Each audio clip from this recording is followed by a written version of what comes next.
Welcome back, viewer. Just a little update on some wiring stuff. So I've put a Steno box in to hide the starter solenoid, headlight relays and external regulator for the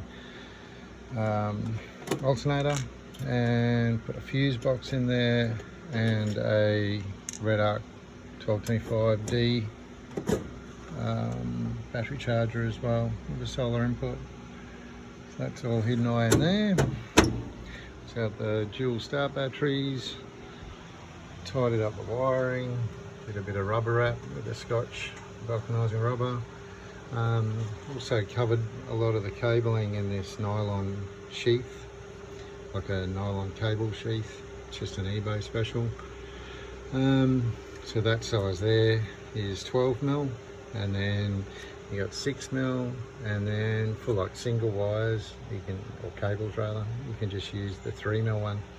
They come in 6 meter lengths. They're pretty cool, pretty cheap, and they tidy everything up quite nicely.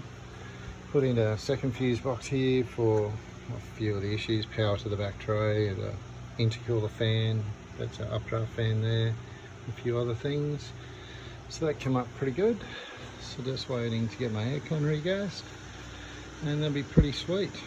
Everything's going pretty well. I think next I'm thinking about fabbing up a front bumper and putting a winch cradle, but I haven't decided whether I want to go down that path 100% yet, so still a work in progress there.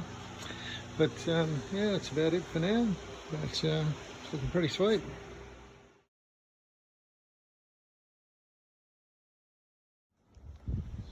Right, so those viewers at the top of the class would have seen me install a new clutch in the Effie. So I've got the Exceedy Sports stuff. It's pink. That's just how it comes, their sports range. Didn't actually get a choice, but that's all right. No one sees it anyway. So that went in really well.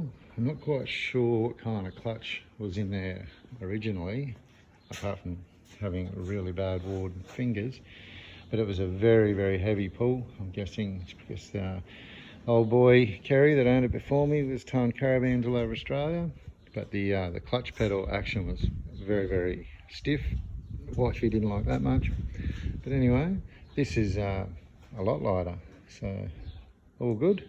One thing I did learn throughout that process though was the actuation points of the clutch.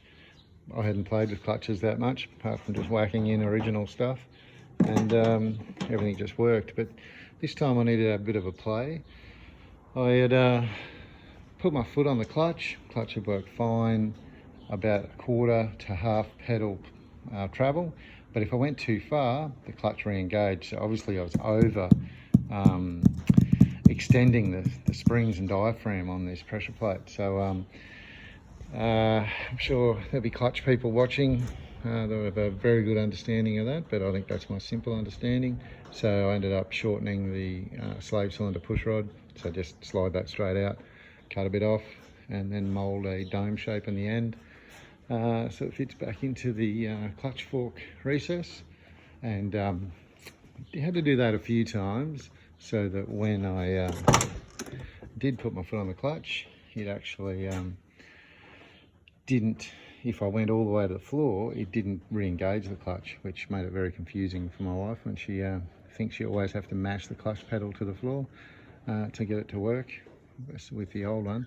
So anyway, after about 5 different incremental adjustments of that push rod length, she is beautiful, and no issues there. She's going really well. So, but I would understand that you could damage your clutch if you kept over extending these clutch fork springs, so the clutch springs. So you'd have to be careful of that. If you whacked in a new clutch, started driving it, had odd things happening, and couldn't get into gear and stuff like that with the foot on the clutch, just back the foot off, and it might be too long.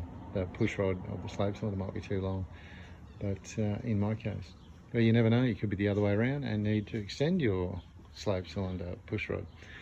But anyway, just keep that in mind.